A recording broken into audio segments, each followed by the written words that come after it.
आई, आज बँकेतून हे पासबुक मिळालं, पण हे कसं वापरायचं आहे मला येतच नाही. आणि हे फॉर्म्स, हे तर खूप गुंतागुंतीचं काम आहे. कसं करायचं? मीरा, पासबुक म्हणजे तुझी आर्थिक डायरी आणि हे फॉर्म्स तुझं खातं व्यवस्थित व्यवस्थापन करण्यासाठी उपयोगी आहेत. मी तुला समजवते. पासबुक म्हणजे काय, तर पासबुक हे बँक खातेदारांना दिले जाणारे छोटे बुकलेट असतं. हे तुझ्या खात्यातील सर्व व्यवहारांची व्यवस्थित नोंद ठेवतं. प्रत्येक ठेवी, पैसे काढणे आणि व्याज जमा करण्याची नोंद ठेवतं.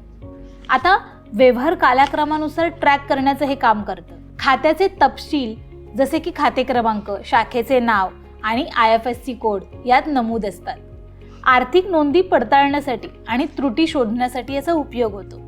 उदाहरणार्थ, जर समज आता तू 5 डिसेंबरला 10,000 जमा केलेस आणि 10 डिसेंबरला 4,000 काढलेस, तर तुझ्या पासबुकवर कसं दिसेल, तर 5 डिसेंबर जमा राशी 10,000, शिल्लक राशी 10,000.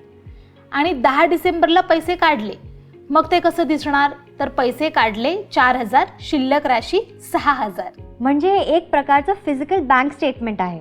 अगदी बरोबर. हे ऑफलाईन पद्धतीने सुद्धा तुझ्या आर्थिक व्यवहाराचं ट्रॅकिंग करतं. तर पासबुकचं महत्त्व काय आहे, तर डिजिटल युगामध्ये ते खूप उपयुक्त आहे.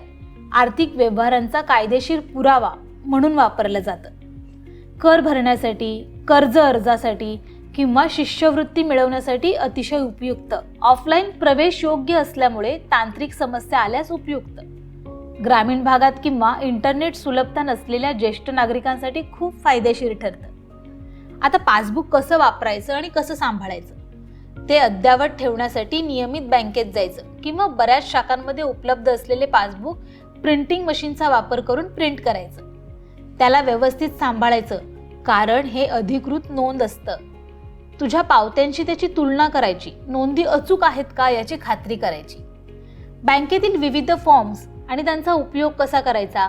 आता आपण बँकेत दिसणाऱ्या फॉर्म्स बद्दल बोलूया. म्हणजे प्रत्येक फॉर्मचं एक उद्दिष्ट असतं. ठेव फॉर्म म्हणजे डिपॉझिट स्लिप, रोकड किंवा चेक जमा करण्यासाठी वापरली जाते. तुझं नाव, खाते क्रमांक, रक्कम आणि सही याची आवश्यकता असते. पैसे काढण्यासाठीचा फॉर्म म्हणजे विड्रॉवल स्लिप, ATM शिवाय पैसे काढण्यासाठी वापरला जातो. तुझ्या सहीसह ओळखपत्राची पडताळणी आवश्यक असते.